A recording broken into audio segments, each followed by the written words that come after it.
Cruise news! A major change in cruise prices are coming to the United States starting on July 1st that all of you need to be aware of. However, this isn't necessarily a bad thing. It's actually something that a lot of people have been asking for a long time. Carnival Cruise Line is considering shorter cruises using the largest ships within their entire fleet. People are divided on this. Some think it's a good idea. Many, myself included, think it's a horrible idea for many reasons. I'll go over the details in today's video. Finally, the world's newest operating cruise ship has arrived in its home port in Tampa, Florida, and is set to launch this Friday. So, question for all you fine folk. How many times have you been surfing the internet and upon a sudden, you see an offer on a crazy cruise deal, a 1-week-long cruise with drinks, all for $100. You then go to book said cruise because you like the idea, you like the price, and by the time everything is said and done, that price has doubled, tripled, quadrupled, and, well, it wasn't what it was advertised.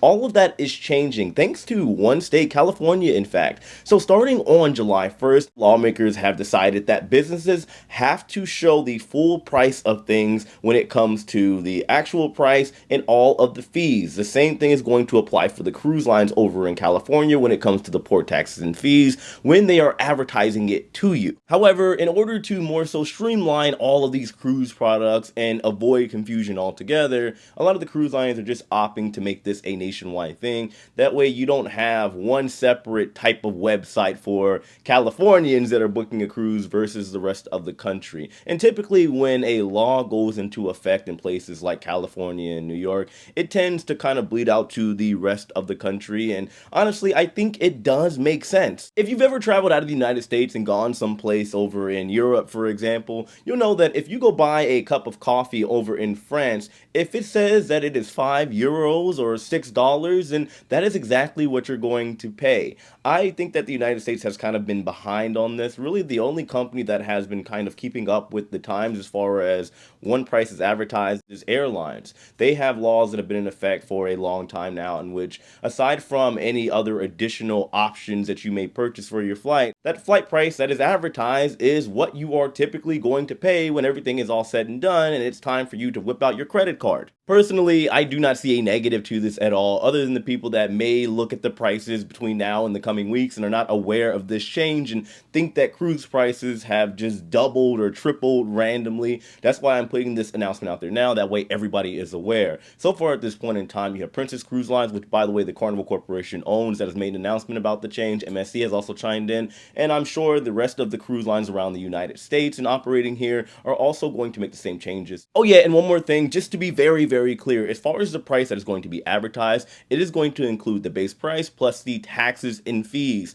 not any additional activities or excursions you might purchase or the gratuities or tips. And yes, this does mean you'll also pay an additional charge for your dining and drink packages unless it says otherwise. For example, you have cruise lines out there like NCL that have a free at seat package, which does include things like drinks. However, if you are confused about all of this, do keep in mind I'm a travel agent. I do have a travel agent sponsor, Lux Rally. We will, of course, help you plan the cruise of a lifetime and make sure you get everything that you want for your cruise. Just check us out, link in the description box below, as well as pinned in the comments. Next up, let's talk about what's going on with Carnival Cruise Line, as they are entertaining the idea of running shorter cruises, shorter itineraries with their largest ships in their fleet. This is, of course, the Carnival Jubilee, the Mardi Gras, and the Celebration. The ambassador of Carnival Cruise Lines, John Held, was raising the question, asking fans what they think of their larger ships doing shorter itineraries, and people were divided 50-50. We will go over what they are divided about here in a second, but do make no mistake, this whole idea didn't just come out of the blue. There has to be a lot of, I want to say, data and research that is done to make sure that this idea even makes sense. One example that has shown that it does make sense is Royal Caribbean. They do have one of their largest ships in the world, at one point the largest ship in the world, Wonder of the Seas, that has announced that it will be doing shorter itineraries, and they are selling tickets like hotcakes. So naturally, Carnival looks at that and says, well, if they can do it with ships that are larger than ours, then we can, of course, do it. But there are factors to take into consideration. Looking at both sides of the coin here, starting with the pro short cruise itineraries, it does make sense in a lot of ways. One, yes, it can be typically cheaper and inexpensive to go on a ship that would usually cost a lot of money. If you took a 7-day cruise on Wonder of the Seas, for example, the prices can be absolutely astronomical, in the tens of thousands depending on your budget, or you can usually go within like the $3,000 to $4,000 range. However, with the ship doing 3 and 4 night sailings, naturally it's going to cut in half for the most part, giving people that maybe couldn't otherwise afford a opportunity to go on that ship an opportunity to do so. It also gives those out there with limited availability the opportunity to go on one of these ships. Somebody that is working 60, 70 hours a week at their job, or they have kids that they have to deal with, and they can only take 3 days off at a time, can now potentially be able to go on one of these larger ships that they've wanted to go on for so long. Of course, there are also people out there that love cruising, but they don't like 7-day cruises. They prefer a nice short cruise. Maybe they got an anniversary or a birthday, or they want to surprise a friend with a quick getaway. That opportunity is now available to them on a larger ship. Also, from a business perspective, you are potentially going to have a lot of returners that want to see the ship, because obviously 3 and 4 days is not enough to see the ship in its entirety. This is something that I've noticed on Royal Caribbean's Oasis class and the Icon class. A week is not enough to see everything and go to all the restaurants and see all the shows that you want to see. So now you are tempted to come back. By the way, I do understand we are talking about Carnival Cruise Line. I am using Royal Caribbean as an example and reference because, yes, regardless of how people feel about it, Carnival did take inspiration from Royal Caribbean about entertaining the idea of shorter itineraries with bigger cruise ships. And Royal Caribbean is, of course, succeeding at it. They are the most well-known cruise line that's doing it. You have a ship that's very popular that people go again and again and again, Freedom of the Seas. And it does make sense that Carnival looks at that and says, hey, well, we have this new island coming up. We have all of these amazing ships that are coming in. Why not do what Royal Caribbean is doing since they're being successful at it and give it a try? Not trying to compare, but this is just what it is. Anyway, that being said, let's go into the cons, the bad side of things for short itineraries, larger cruise ships. One of which is a big benefit and nice for the company and things on the business end, but potentially bad for all of you as passengers. Yes, you may potentially pay a cheaper price, but shorter days means you don't get the opportunity to see all of the shows on board, indulge in all of the activities, or go to all the restaurants. So you either have to try to bulk it all in during that cruise, or potentially pay more money to go back if they're running shorter itineraries. For Carnival specifically, on the con side of things, if I have to be completely honest, and it may be an unpopular opinion, I do not believe that Carnival Cruise Line has the structure to run shorter itineraries with their larger cruise ships. Why? For starters, you have to understand, a short itinerary, 3, 4, and 5 night sailings, is typically known as a booze cruise, a party cruise. And if you've ever been on, let's say, the Carnival Conquest, this is a popular Carnival ship, a little bit smaller. However, it is known for short itineraries, and it is a wild, wild ship.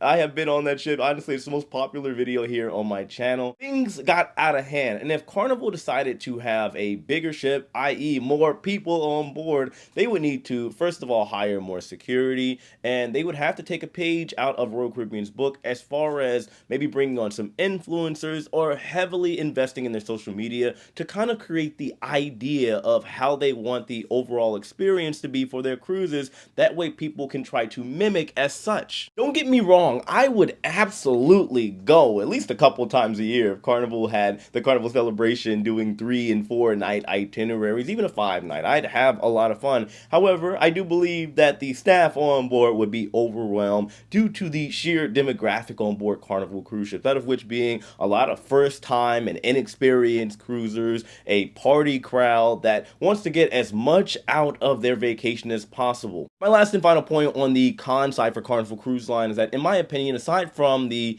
obvious party and wild times on board, they don't have a true selling point for their shorter itineraries, at least not at this point. If you look at Royal Caribbean, for their short itineraries out of places like Miami, you got Independence of the Seas, Freedom of the Seas. Where do they go? Their primary stopping point is going to be Royal Caribbean's large and very nice and well structured private island, Perfect Day at Coco Cay. What does Carnival have? Celebration Key, their private area doesn't launch until next year, so right now they have Princess Cay, which is a tender stop, meaning it's going to be a hassle trying to get off because you have to get on the little boat and then go to the island, and there isn't a lot to do over there. So people may or may not feel truly fulfilled for that short itinerary other than the party-like experience that they get for those 3 to 4 days. Anyway, I just think that Carnival does need a little bit more structure on their company's end before they start entertaining ideas, because I do believe things could very easily get out of hand. And don't get me wrong, I do love Carnival. I'm not trying to be a Carnival hater. I know somebody in the comment section is going to say it. I will say this to you, my good sir or madam. I probably and more than likely give Carnival more money than you do for cruises, and I sail with them more. So in a way, I support them more than you probably do. Just joking, I'm joking. Anyway, I had to say it. Let me know your thoughts in the comment section below, and let's get to our third and last story. The world's newest operating cruise ship has just arrived here in Tampa, Florida. I actually live right down the street from the cruise port. I could literally walk over there. I went over there and saw the ship, the Margaritaville at Sea Islander. Launched originally in the year 2000, it once belonged to Carnival's Italian line Costa, once known as the Costa Atlantica, now named the Sea Islander, holds just under 2,700 passengers at full capacity and house 12 decks, will be launching, doing its first inaugural cruise this Friday, and of course, I will be on it. As many of you know, and being fully transparent with you, Margaritaville is not my favorite line. However, they are brand new. I went on their first ship, the Margaritaville at Sea Paradise, over in the West Palm Beach area, and I wasn't too impressed. I believe even on Google it has like a half a star or a 1-star rating, and I said I'd never go on that specific ship again, but I am going to give them another chance. This is a newer-ish ship. I believe their first ship was built in like the 90s, and they didn't do a lot of renovating, so this is kind of the second chance at the cruise line that launched just in 2022, so I'm sure there has been a lot of growth, there has been a lot of changes that have been made, so I will be out on assignment, and of course I will do my best to bring you an honest and thorough review. If you haven't already, make sure you subscribe to this channel. That way you do stay updated when I put these videos out. Of course, hit that like button on your way out. Let me know your thoughts on all this in the comment section below. And know, as usual, I love and appreciate every single one of you. I'll see you later. Take it easy.